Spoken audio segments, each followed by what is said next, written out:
Anyway, at this point, my father's in the basement breaking everything. He was about to come up and smash. We have this it's like an old a record turntable with a cassette tape player on the like. This is something that would have been a real, state of the art technology and like the state of the art technology in the 80s. All right, I told my father, Dad, don't smash it. This might be worth money. All right, please don't. All right, I tried to calm him down. I said, calm down, calm down. So my mom's like, I'm gonna see a therapist or a priest, and I'm like, Mom, you're not gonna see. I told her, I said, Mom, your problem is an inveterate one. You're not going to see a therapist or a priest to change. You're gonna see one to cope with the fact you can't change. Because I remember there were days my father would be on the laptop, just sitting there minding his own business. My mother would come in, what are you looking at? Like, it sounded just like that. Like my mother has two voices to her. That's why when she has that little, it's like the dichotomy. Like she has like one voice. My sister and I used to have an inside joke that when she had one voice on, when you heard my mother talking softly and amiably, we had company over, and she was miserable. She was miserable. She never wanted to be married to my father. She never did, and I understand that. I understand to be forced into a marriage with somebody that you don't really want because that's the only option. I can just imagine. Like I said, but hey, you're a grown woman. That's your choice. No, you didn't marry him in the 50s. You married him in the 80s. Come on. Is there no culpability? Is there no culpability? But anyway, she, she's coming at him, and I tell her, Mom, you need to stop. Because you know what she would do? She would go into the closet, right, and take everything out and put everything on the floor and make like, oh, I'm straightening out the closet. Like whenever they would start fighting, oh, we're not fighting. Like just like when I was a kid. And it's like, just what? Hey, you know what? I don't want to bring up what we are, like, but it's if you've ever seen, like, I don't want to compare her to this television character because it's so disrespectful. But you know what? Maybe one day I'll tell you who I'm thinking of. Okay, you know who this sounds like. So now everyone's fighting. We all we're going up and down the stairs. We gotta step over everything now because she made this mess by putting everything on the ground.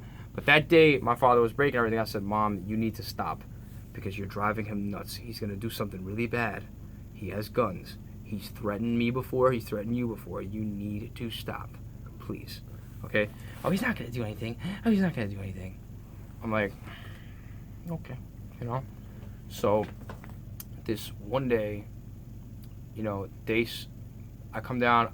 I start arguing with my mother. I think about the way she's been treating my father. She'll come up now. She does not. They have a very cold relationship. Okay, they don't touch each other. Okay, this is where my fear, my maybe my, trepidation in touching people comes from, you know what I mean? Because, like, when my uncle passed away, my mother was screaming, crying. My father sat there and just looked at her. Like, I'm like, aren't you gonna, like, hold your wife? Like, what's going on, And he told me that it was because he didn't like my uncle. But I'm like, no, I think there's more to it. I think maybe my mother might not have wanted to be touched. Because whenever my mother would hug me or something, it would be like a friend hugging you. It's not like your mother hugging you. It's never, ever. Like, and I know what people are going to think right now. Like, well, hey, what do you want? What do you want from her now? But I'm like, it would just be like, a little like, just like, it's not like the way you see mothers and sons, especially Italian ones, hug each other. Okay? It's just not the same level of warmth. It's not the same level of, and I'm not blaming any of my problems on that. I'm just observing that it's just strange, okay? So, there was this, so they have a very strange relationship. So my mother is not, and the reason why it's pertinent to the story, okay? My mother, is not sleeping with him. He has no release. Maybe he was on the laptop one day looking up women, who knows? She comes up behind him, oh, what are you doing?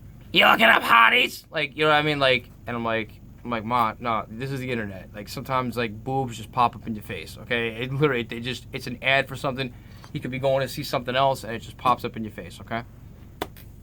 So, I guess the one day we got to the big fight, I came downstairs, I argued with my mother, I started arguing with my mother about the way she was talking to my father, And my father comes down and he starts a fight with me. He starts arguing with me. He says, "Why are you yelling?"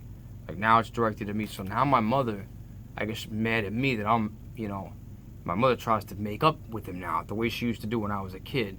She starts making fun of me, saying things about my life. Like, I remember being a kid and the two of them teasing me. I remember them locking me in my room and closing the door and telling me that they were packing their bags and moving away without me and laughing. Yeah.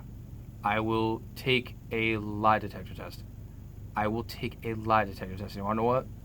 According to my mother, I'm crazy. So, of course I'm going to pass a lie detector test. I'm a liar, right?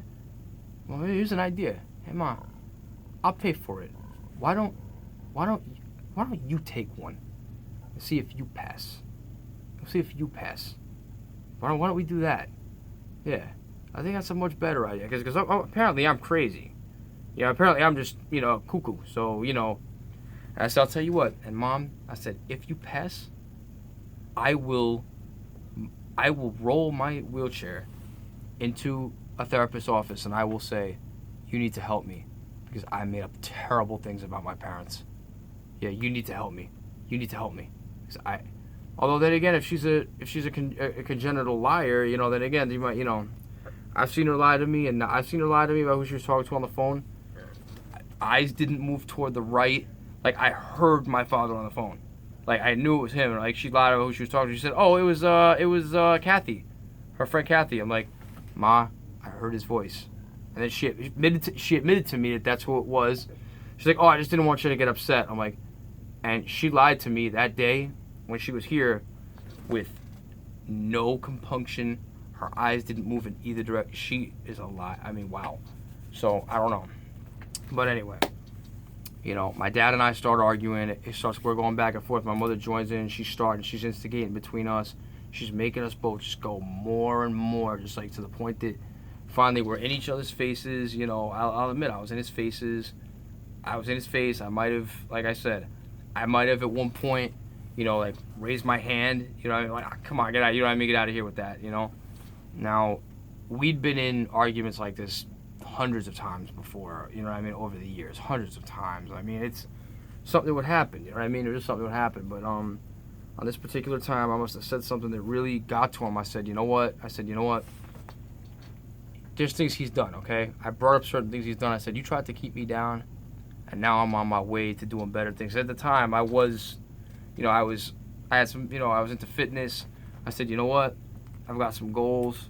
I've got some things that I'm going to achieve, and I'm going to do it without you. I'm going to get a loan because at one point he outright when our relationship really went bad, he refused to pay for my schooling, which is fine. I said, hey, now I'm going to go ahead and do it, and I'm going to do it without you, and I'm going to do it in spite of you. I'm going to beat you, man. You see, you got beat at the end, and that's probably what set him off. I said, you know what? I'm done. I'm leaving. Because we were just fighting. They left a couple of times during, and they came back and just started the fighting again. You know what I mean? So, I walk into my room. Like I said, I go out there, I turn my computer off. I went to go leave, and I see him just came up on me, and he just says, "Oh, you like shooting your mouth off, don't you?" He shoots me right on my shoulder. I hit the ground. I immediately knew I was paralyzed. I said, I can't feel my legs right now. Like at the time I said, we always say that, but you still feel them, but they're not, it's just different, I go to touch my legs and I'm like, you just shot me right now and I can't feel my legs. I said, he's holding the gun above me. I just started praying. I just started fucking praying, So anyway, I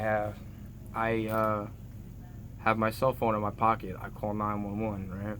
And I get on, I call, I say, hey, could you come to I was commended by one of the police officers later on about how, about how calm I was, but on the inside, because I felt like I was dying. I lost so much blood and so quickly. I felt like I was just gonna die. Screw it. I said, well, I'm paralyzed, so whatever. I didn't care if I stayed awake. I wasn't. I think it was my brain overrided me because if it were up to me, I knew I was paralyzed. And my father looks at me and says, oh, you're not paralyzed. You're not paralyzed, and he's holding the gun to me. That, like I said, yeah, so there's this really gets to me, right now. This is about to cut off once again. I might do a part 3 But after that, hey, I was shot and paralyzed. You know what I mean? I'll tell you what happened to my father and everybody after.